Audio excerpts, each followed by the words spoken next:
সবাইকে আমাদের এই ক্লাসে স্বাগত। আজকে আমরা আলোচনা করব দশম শ্রেণীর পাঠ্য রবীন্দ্রনাথ ঠাকুরের আফ্রিকা কবিতা। এই কবিতা তার গূঢ়ার্থ, পারিপার্শ্বিক পরিবেশ পরিস্থিতি এবং উৎস কবি সম্পর্কে আলোচনা করবেন শিক্ষক হরিপদ কারক মহাশয়। আমাদের এই ইউটিউব চ্যানেলটি এখনো পর্যন্ত যে সকল ছাত্রছাত্রীরা সাবস্ক্রাইব করেনি তারা সাবস্ক্রাইব বোতামে গিয়ে ক্লিক করবে। আমরা আসি আজকের আলোচনায়। আফ্রিকা রবীন্দ্রনাথ ঠাকুর, আলোচক শিক্ষক হরিপদ কারক। প্রিয় ছাত্রছাত্রীরা, আজকে আমাদের আলোচনার বিষয় রবীন্দ্রনাথ ঠাকুরের লেখা আফ্রিকা কবিতাটি। আমরা এই কবিতা আলোচনা করার পূর্বে কবি এবং কবিতা লেখার প্রেক্ষাপট, তার সাথে সাথে আফ্রিকা সম্বন্ধে একটা ভৌগোলিক ধারণা, তারপর কবিতা সম্পর্কে বিস্তৃত ব্যাখ্যা, এভাবেই এক এক করে আমরা আলোচনা করব। প্রথমে বলি,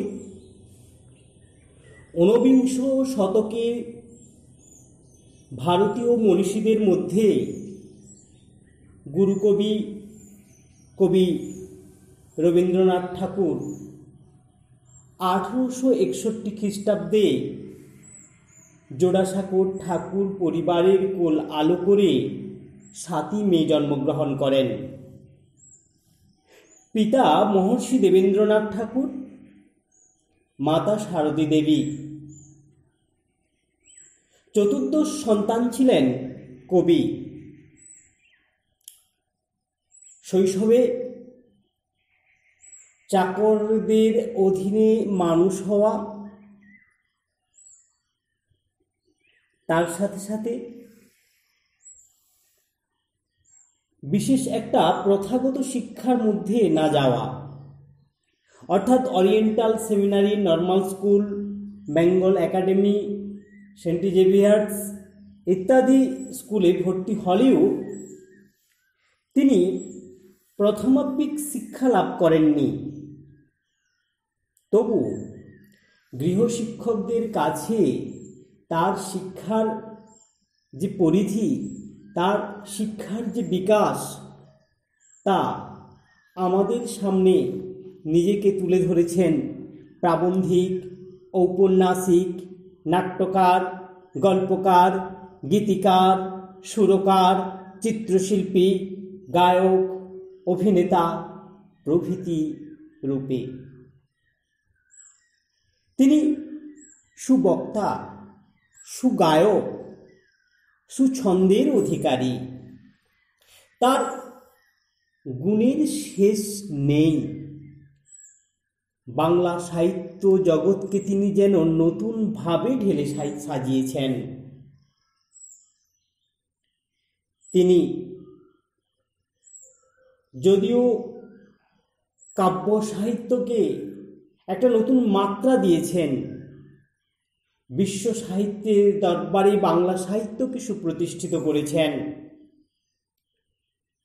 তিনার লেখা সং অফারিংস 1912 সালে প্রকাশিত হয়। 1913 সালে যা গীতাঞ্জলি নামে প্রকাশ পেয়ে নোবেল পুরস্কারে ভূষিত হন। রবীন্দ্রনাথ ঠাকুর সম্পর্কে বিস্তৃত ধারণা আমি পূর্বেই তোমাদের দিয়ে রেখেছি। তবুও দু চারটা কাব্যগ্রন্থ সম্পর্কে বলি। মানসী, সোনাত্তরী, চিত্র, খনিকা, খেয়া, গীতাঞ্জলি, বলাকা ইত্যাদি কাব্যগ্রন্থ তিনি রচনা করেছেন। আমাদের আলোচ্য কবিতা আফ্রিকা যে কবিতাটি রয়েছে, তিনি পত্রপুট কাব্যগ্রন্থেই স্থান দিয়েছেন। যাই হোক, এই আফ্রিকা কবিতা আলোচনা করার পূর্বে এই কবিতার প্রেক্ষাপট সম্পর্কে আমাদের এক গভীর ধারণা নিতে হবে। প্রথমে বলি, ইউরোপীয় সাম্রাজ্যবাদী শক্তিগুলো 19বিংশ শতাব্দী থেকেই বিশ্বজুড়ে তাদের ঔপনিবেশিক শাসন ব্যবস্থা গড়ে তোলার প্রয়াস চালিয়েছিলেন। বিশেষ করে এশিয়া মহাদেশের বা আফ্রিকা মহাদেশের প্রত্যেকটি দেশে তাদের শাসন আর শোষণ জারি রেখেছিলেন। কবি রবীন্দ্রনাথ ঠাকুর 19বিংশ শতাব্দীতে জন্মগ্রহণ করে দেখেছেন বিংশ শতাব্দীর প্রারম্ভে আমাদের প্রথম বঙ্গভঙ্গ আন্দোলন 1905 খ্রিস্টাব্দে ব্রিটিশ শাসকেরা ভারতকে যখন জাতির নিরিখে ভাগ করতে চেয়েছিলেন, সাম্প্রদায়িক বিদ্বেষ ছড়ানোর চেষ্টা করেছিলেন, তখন থেকে তিনি সোচ্চার এবং প্রতিবাদী হয়ে ওঠেন। তিনি তার বিরুদ্ধে রাখি বন্ধন উৎসব পালন করেছিলেন। দেখেছেন বিপ্লবীদের সেই বিপ্লব চিন্তাভাবনা এবং 1908 খ্রিস্টাব্দে ক্ষুদিরামের ফাঁসি, 1914 খ্রিস্টাব্দে দেখেছেন প্রথম বিশ্বযুদ্ধ, 1919 খ্রিস্টাব্দে জালিয়ানবাগের হত্যাকাণ্ড, 1915 খ্রিস্টাব্দে তিনি পেয়েছিলেন স্যার উপাধি, সেই নাইট উপাধি 1919 খ্রিস্টাব্দে যখন দেখলেন মানবতা সুরক্ষিত নয়, ব্রিটিশ শাসনের অপশাসনে মানবতা আজ জর্জরিত, তাই তিনি ত্যাগ করলেন নাইট উপাধি, ফিরিয়ে দিলেন। তিনি দেখেছেন ভারতবর্ষের রাজনৈতিক সংগ্রাম, রাজনৈতিক চিন্তাভাবনা, একদিকে দেখেছেন ভারত মাতার মুক্তি আন্দোলনের জন্য ভারত সন্তানদের সংগ্রাম, বিশ্বজুড়ে ঠিক ওই সময় ঔপনিবেশিক শাসন ব্যবস্থায় মত্ত থাকায় ইউরোপীয় বর্বর অসভ্য জাতি, মানবতা সেখানে ভুলুণ্ঠিত হওয়ায় কবি মেনে নিতে পারেননি। তিনি দেখেছেন 1935 খ্রিস্টাব্দে ইটালির মুসোলিনি আফ্রিকার আবিসিনিয়া, যার বর্তমান নাম ইথিওপিয়া, তাকে আক্রমণ হেরেছিলেন।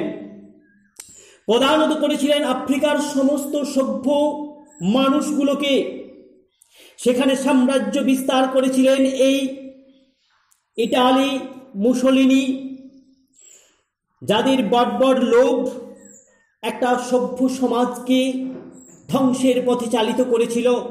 তিনি দেখেছেন দ্বিতীয় বিশ্বযুদ্ধের দামামা বেজে উঠেছে, বিশ্বজুড়ে অস্থির চিন্তাভাবনা, যুগ সংকট, মানবিকতার অবক্ষয়, পাপাচারীদের দৌরাত্ম্য, লেলিহান শিখা পূরিত হচ্ছে বিশ্ব মানবতা। তাই তিনি থেমে থাকতে পারেননি।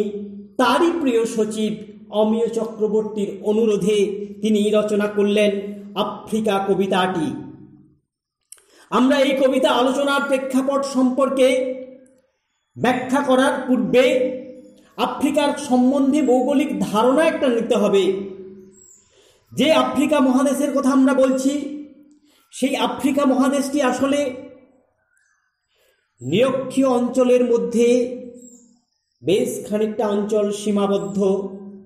কঙ্গো, জাইরে, উগান্ডা প্রভৃতি অঞ্চলগুলো বিশেষ করে এই নিরক্ষীয় অঞ্চলের মধ্যে থাকায় এখানে প্রত্যহ পরিচলন বৃষ্টিপাত ঘটে, তারই ফলে গভীর অরণ্যের সৃষ্টি হয়েছে।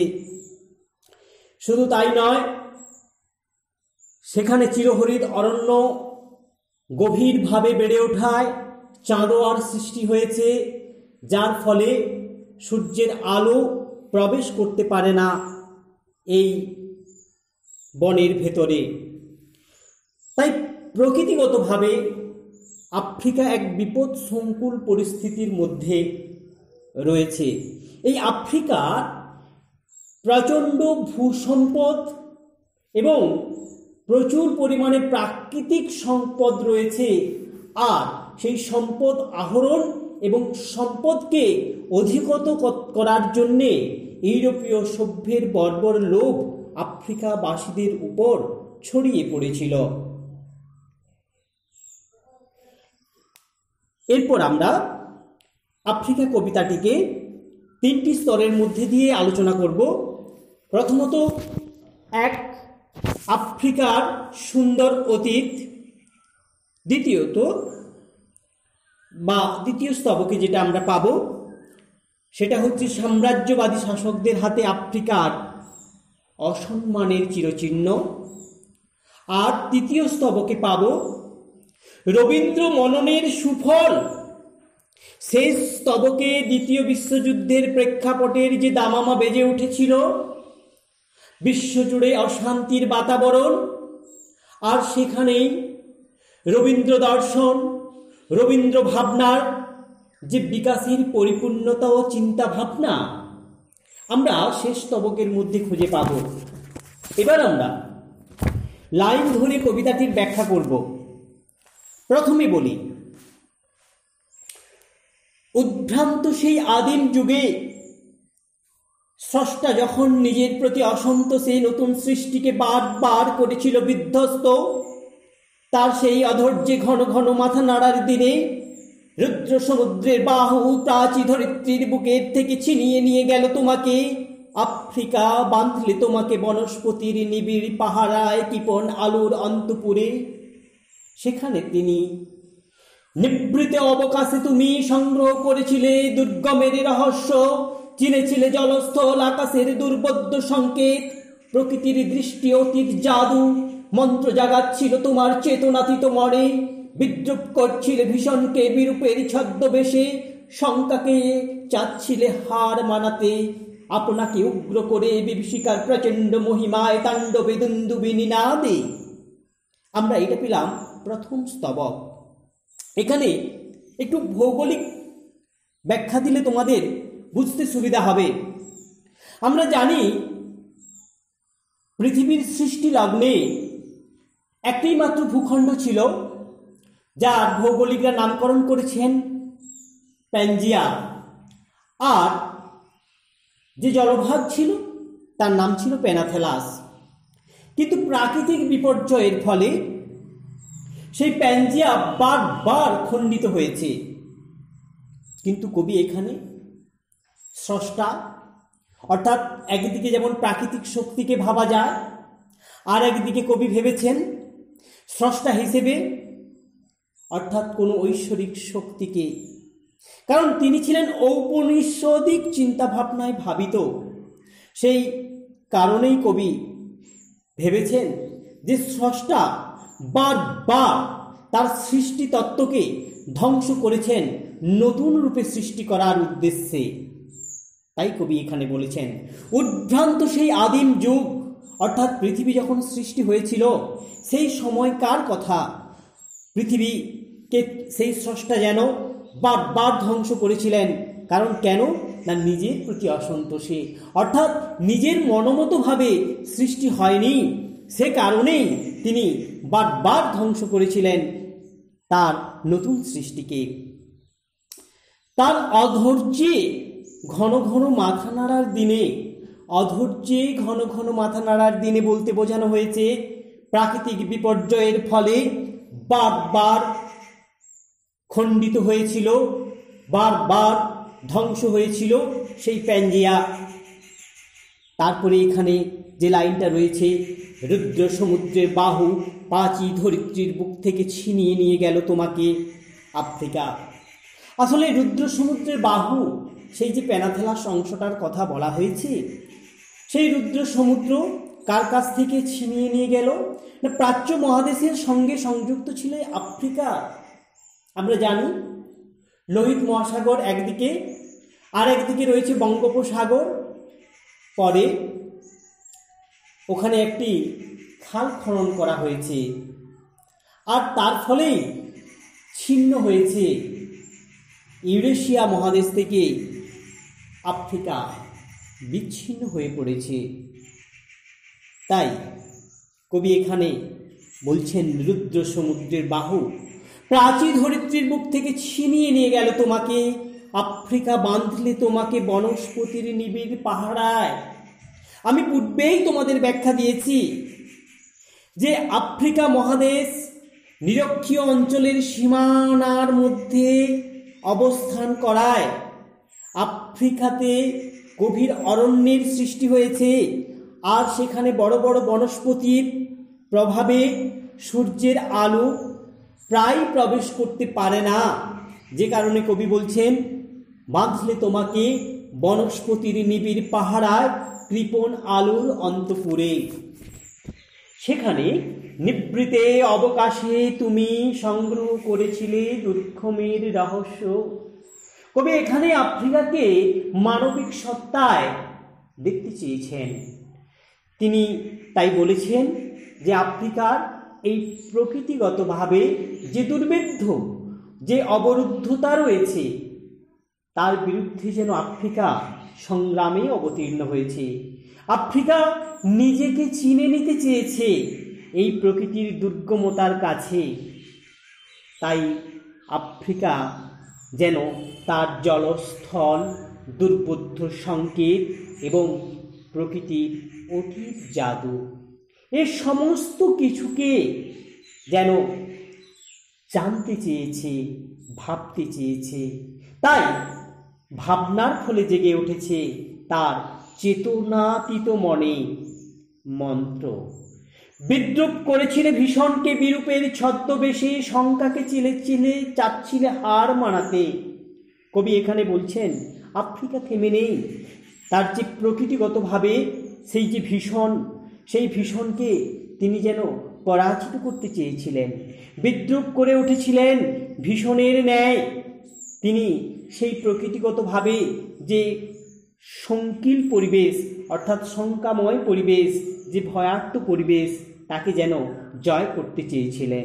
আপনকে উগ্র করে বিভীষিকার প্রচণ্ড মহিমায় তাণ্ডবে দুন্দুভি নিনাদে, অর্থাৎ দুন্দুভি নিনাদ, দুন্দুভি নিনাদ বলতে বোঝানো হয়েছে যুদ্ধ জয়ের যে বাজনা, আর তার সঙ্গে তাণ্ডব, অর্থাৎ যে তাণ্ডবের কথা বলা হয়েছে, যখন যোদ্ধারা যুদ্ধ জয়ের জন্য উল্লাসে মেতে পড়েন, এখানেও যেন আফ্রিকা তার প্রচণ্ড বিভীষিকাময়, তার যে ভীষণ রূপ, অর্থাৎ সেই প্রাকৃতিগতভাবে অবরুদ্ধ, তাকে যেন সে পরাজিত করেছে, আর তার মধ্যে ফিরে পেয়েছে তার আপন রূপ, আপন মহিমা।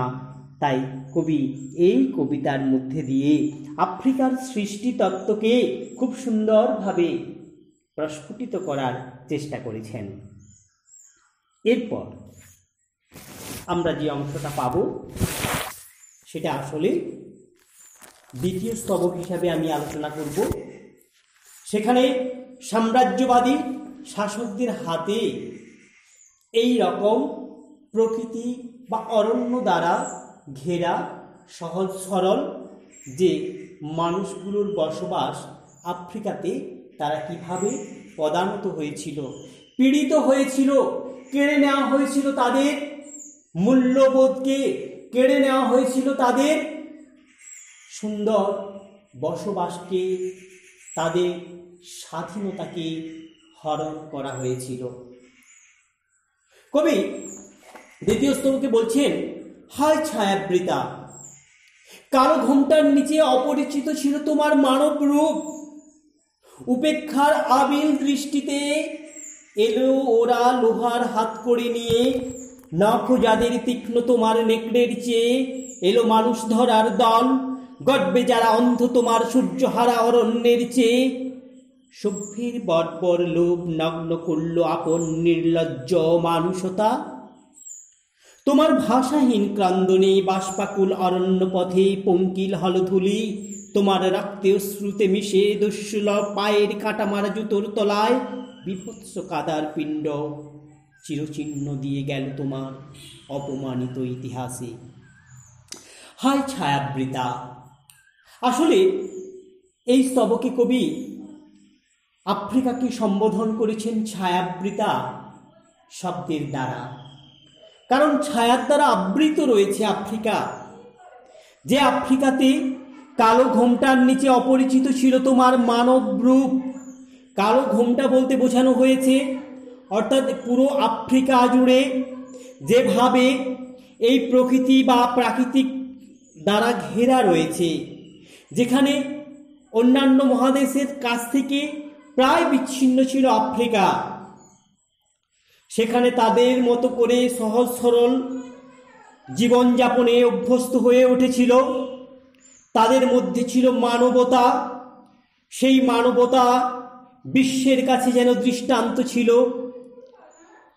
দীর্ঘদিন ধরে সেই মানবতা উপেক্ষিত ছিল, অর্থাৎ ইউরোপীয় সভ্যতা কিংবা বিশ্বজুড়ে বিভিন্ন সভ্যতার কাছে তারা বিচ্ছিন্ন ছিল, কিন্তু প্রকৃত অর্থে তারা মানব রূপের দৃষ্টান্ত, মানবিকতার প্রকৃষ্ট উদাহরণ। এভাবেই তারা জীবনযাপনে অভ্যস্ত ছিল। কিন্তু এলো ওরা লোহার হাতকড়ি নিয়ে, নখ যাদের তীক্ষ্ণ তোমার নেকড়ের চেয়ে, এলো মানুষ ধরার দল, গর্বে যারা অন্ধ তোমার সূর্যহারা অরণ্যের চেয়ে। কবি বলছেন এলো ওরা লোহার হাতকড়ি নিয়ে। এলো ওরা লোহার হাতকড়ি নিয়ে বলতে বোঝানো হয়েছে ইউরোপীয়দের আগ্রাসন নীতিকে, মুসলিনি হিটলারের আগ্রাসন নীতিকে, যারা আফ্রিকাকে হরণ করতে চেয়েছিল, কেড়ে নিতে চেয়েছিল আফ্রিকার স্বাধীনতাকে, সেখানে স্থাপন করতে চেয়েছিল ঔপনিবেশিক শাসন ব্যবস্থা, যে শাসন ব্যবস্থায় সর্বস্ব খুইয়েছিল আফ্রিকারা। তাই কবি বলছেন তারা পরাধীনতার গ্লানি ভোগ করতে হচ্ছে বা হয়েছে। এলো ওরা লোহার হাতকড়ি নিয়ে। ওরা বলতে আসলে ইউরোপীয় সভ্যতার সেই বর্বরচিত, সেই মূল্যবোধহীন, অমানবিক, পৈশাচিক, লোভী, স্বার্থান্বেষী মানুষগুলো, যারা বা যাদের হাতে বন্দি জীবন যাপন করতে বাধ্য হয়েছে এই আফ্রিকাবাসী। নখ যাদের তীক্ষ্ণ তোমার নেকড়ের চেয়ে, নখ যাদের তীক্ষ্ণ বলতে বোঝানো হয়েছে আফ্রিকার গভীর অরণ্যে সেই হিংস্র জন্তু, অর্থাৎ বাঘ সিংহের কথা, নেকড়ের কথা, যাদের হিংস্রতা, যাদের জন্তু সুলভ মনোভাব, যে হিংস্র, সেই হিংস্রতাকে আজ হার মানিয়েছে এই ইউরোপীয় সভ্য মানুষগুলো, যারা তথাকথিত সমাজে নিজেদেরকে সভ্য বলে দাবি করেন। তারা তাদের চেয়েও হিংস্র হয়েছে, তাদের চেয়েও অমানবিক হয়েছে। সেই গভীর অরণ্যে পশুগুলো আজকে যেন হার মেনেছে এই ইউরোপীয় সভ্যতার মানুষগুলোর পাশবিকতার কাছে। গর্বে যারা অন্ধ তোমার সূর্যহারা অরণ্যের চেয়ে। আফ্রিকার যে গভীর অরণ্য, যেখানে সূর্যের আলো প্রবেশ করতে পারেন না, তার চেয়ে অন্ধকার, তার চেয়ে গাঢ়তা, সেই গাঢ়তা যেন হার মেনে গেছে কার কাছে? না, ইউরোপীয় সভ্যতার মানুষগুলোর কাছে।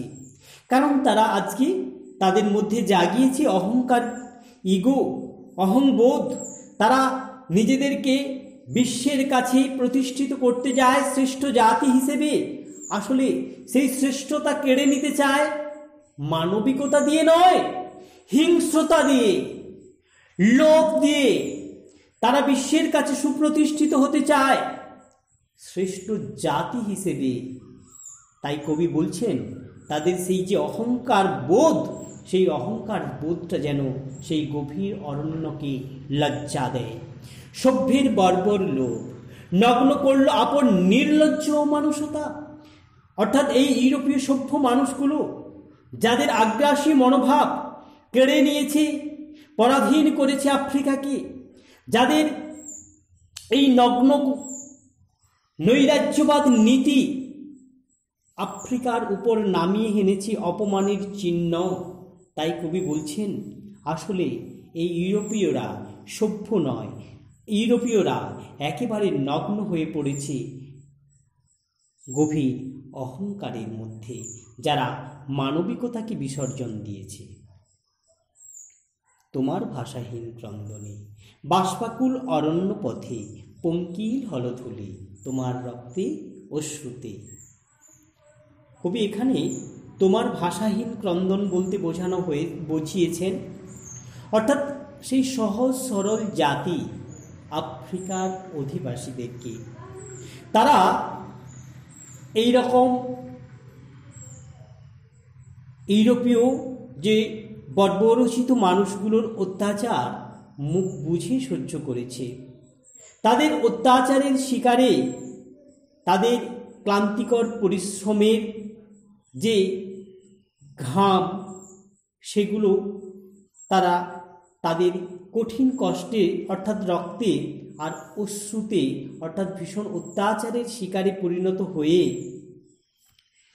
তাদের দেশের যে ধুলি মনে হয়েছে রক্তে অশ্রুতে মিশে একাকার হয়ে গেছে, আর তা যেন কর্দমাক্ত অর্থাৎ কাদায় পরিণত হয়েছে। অর্থাৎ এখানে এই ইউরোপীয় সভ্যতার বর্বরচিত লোক আর তাদের অত্যাচার, তাদের নগ্নতা ইউরোপীয় সভ্য মানুষগুলোকে একেবারে কাদায় পরিণত করে দিয়েছে। দস্যু পায়ের কাঁটা মারা জুতোর তলায়, দস্যু বলতে বোঝানো হয়েছে এই ইউরোপীয় অসভ্য মানুষগুলোকে, যারা আফ্রিকার মানুষগুলোর উপর অত্যাচার এনেছিলেন। তাদের সেই বীভৎস অত্যাচারে মনে হয়েছে এই দস্যুদের পায়ের তলায় যে কাঁটা, তার দ্বারা পদদলিত হয়েছে এই আফ্রিকা মানুষগুলো। চিরচিহ্ন দিয়ে গেল তোমার অপমানিত ইতিহাসে।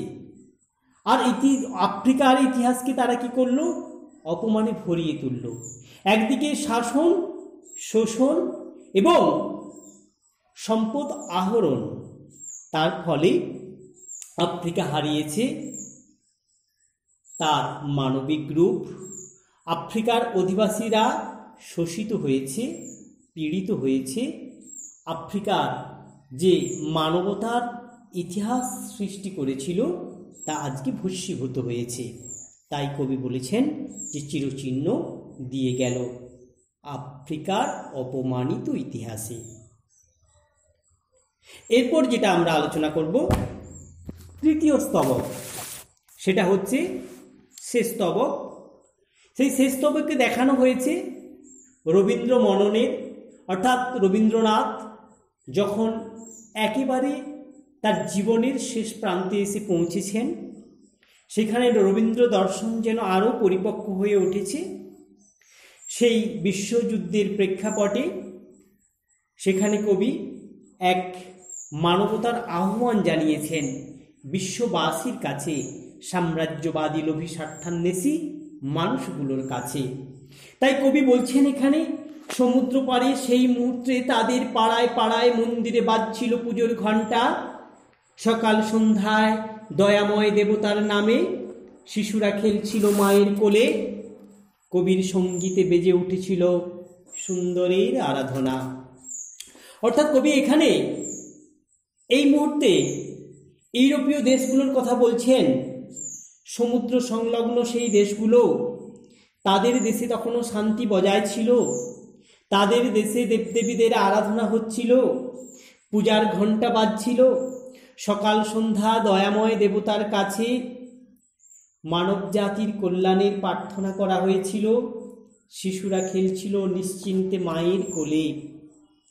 এই সমস্ত ভাবধারাগুলো বিকশিত হয়েছিল কবির হাতে, অর্থাৎ পাশ্চাত্য কবিদের হাতে।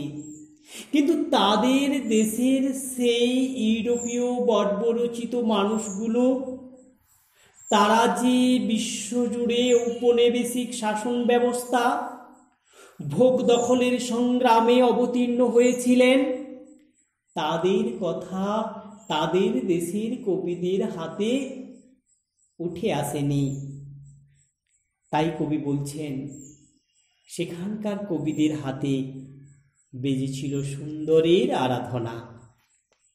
যাই হোক, আজ যখন পশ্চিম দিগন্তে প্রদোষকাল, সন্ধ্যা বাতাসে রুদ্রশ্বাস, যখন গুপ্ত গহ্বর থেকে পশুরা বেরিয়ে এলো, অশুভ ধ্বনিতে ঘোষণা করল দিনের অন্তিম কাল। এসো যুগান্তের কবি, আসন্ন সন্ধ্যার শেষ রশ্মিপাতে দাঁড়াও ওই মানহারা মানবীর দ্বারে, বলো ক্ষমা করো, হিংস্র প্রলাপের মধ্যে সেই হোক তোমার সভ্যতার শেষ পুণ্যবাণী। কবি বলছেন, আজ যখন পশ্চিম দিগন্তে প্রদোষকাল, সন্ধ্যা বাতাসে রুদ্রশ্বাস, পশ্চিম দিগন্ত বলতে বোঝানো হয়েছে সেই ইউরোপীয় দেশগুলোর কথা, অর্থাৎ যা আমাদের পশ্চিমে অবস্থিত। সেখানে যেন সন্ধ্যা নেমে এসেছে, বাতাস যেন বারুদে ভেসে উঠেছে, আজ যেন রুদ্রশ্বাসে ভরে উঠেছে। সেখান থেকে অর্থাৎ পাশবিক রূপ নিয়ে বেরিয়ে এসেছে পশুরা। পশুরা বলতে বোঝানো হয়েছে মানবিক বোধশূন্য মানুষগুলোর কথা, ইউরোপীয় বর্বরচিত মানুষগুলোর কথা, যারা গহ্বর থেকে বেরিয়ে এসেছে। অর্থাৎ বিবর যেমন গর্ত থেকে বেরিয়ে আসে, ঠিক তারই ন্যায় তাদের বিষ ছড়িয়ে পড়ছে গোটা বিশ্ব জুড়ে। এখানে আমরা একটা এই কবিরই বিশেষ লাইন আলোচনা করতে পারি। নাগিনীরা চারিদিকে ফেলিতেছে বিষাক্ত নিঃশ্বাস, অর্থাৎ এই নাগিনী বলতে বোঝানো হয়েছে ইউরোপীয় সভ্যতা, আগ্রাসন, সাম্রাজ্যবাদী লোভী মানুষগুলোর কথা। তারা ঠিক পাশবিকতাকে নিয়ে বেরিয়ে এসেছে, অশুভ ধ্বনিতে ঘোষণা করল দিনের অন্তিম কাল। বিশ্বজুড়ে যে মানবতা লঙ্ঘিত হয়েছে, বিশ্বজুড়ে যুদ্ধের দাবামা, বিশ্বজুড়ে যুদ্ধময় পরিস্থিতি সৃষ্টি তৈরি হয়েছে, তার মূলে রয়েছে এই অশুভচারী ইউরোপীয় বর্বরচিত মানুষগুলো। তাই কবি তাদেরকে উদ্দেশ্য করেই বলেছেন, তারাই নাকি আজ দিনের অন্তিম কাল, অর্থাৎ মানব জাতির ধ্বংসের প্রণেতা হয়ে উঠেছেন। এসো যুগান্তের কবি, আসন্ন সন্ধ্যার শেষ রশ্মিপাতে দাঁড়াও ওই মানহারা মানবীর দ্বারে। এসো যুগান্তের কবি, কবি সেই সব কবিদেরকে আহ্বান করেছেন যাদের লেখা একটা সময়ের মধ্যে সীমাবদ্ধ নয়, যুগ থেকে যুগান্তর মানব জাতির কল্যাণ কর্মে লেখা হয়। সেই সমস্ত কবিদেরকে তিনি আহ্বান করেছেন এই রকম বিপদসংকুল পরিবেশে, বিশ্বজুড়ে যেখানে ভয়ার্ত পরিবেশ রয়েছে, বিশ্বজুড়ে যেখানে মানুষ মারণ অস্ত্রে মেতে উঠেছে, বিশ্বজুড়ে মানবতা মূল্যবোধ হারিয়ে ফেলছে, বিশ্বজুড়ে মানব জাতি সুরক্ষিত করতে, বিশ্বজুড়ে মানব জাতিকে সুন্দর পথ দেখাতে কবি এই সকল কবিদেরকে আহ্বান করেছেন। এবং কবি বোঝাতে চেয়েছেন যারা আজকে মান হারিয়েছে, অর্থাৎ যাদের মান সম্মানকে হরণ করে নিয়েছে, সেই সমস্ত পীড়িত, শোষিত, বঞ্চিত মানুষগুলোর পাশে কবি তাদেরকে দাঁড়াতে বলেছেন। কবি এও বলেছেন, ক্ষমা করো হিংস্র প্রলাপের মধ্যে সেই হোক তোমার সভ্যতার শেষ পুণ্যবাণী। কবি ক্ষমা চাওয়ার কথা বলেছেন। কাদের কাছে ক্ষমা চাওয়ার কথা বলেছেন? কবি বলতে চেয়েছেন যারা শোষিত, পীড়িত, বঞ্চিত, এই সমস্ত আগ্রাসন, নৈরাজ্যবাদী, এই সমস্ত সাম্রাজ্যবাদী, এই সমস্ত লোলুপ, অবিবেচক, মানবিক বোধশূন্য মানুষদেরকে ক্ষমা চাওয়ার কথা বলেছেন। হিংস্র প্রলাপের মধ্যে সেই হোক তোমার সভ্যতার শেষ পুণ্যবাণী। হিংস্র প্রলাপ বলতে এই হিংস্রতার মধ্যে বেঁচে উঠবে সেই সভ্যতার বাণী, ক্ষমা চাওয়ার মধ্যে দিয়ে। অর্থাৎ মানবিকতাকে ফিরিয়ে আনতে হবে, মূল্যবোধকে ফিরিয়ে আনতে হবে, যে মূল্যবোধ মানবিকতার মধ্যে দিয়ে আবার নতুন করে আমরা পাব নতুন সভ্যতাকে। তাই কবি অর্থাৎ যুগান্তের কবিদের কাছে আহ্বান জানিয়েছেন, তারা যেন নতুন পথের সৃষ্টি করেন, তাদের লেখনীর মধ্যে দিয়ে এই অশুভ চিন্তাকামী মানুষদেরকে সুপথে শুভবোধ জাগিয়ে তুলে ফিরিয়ে আনতে পারেন, নতুন করে সৃষ্টি করতে পারেন বিশ্ব মানবতা। এই বলে আমি আফ্রিকা কবিতাটি আলোচনা শেষ করলাম।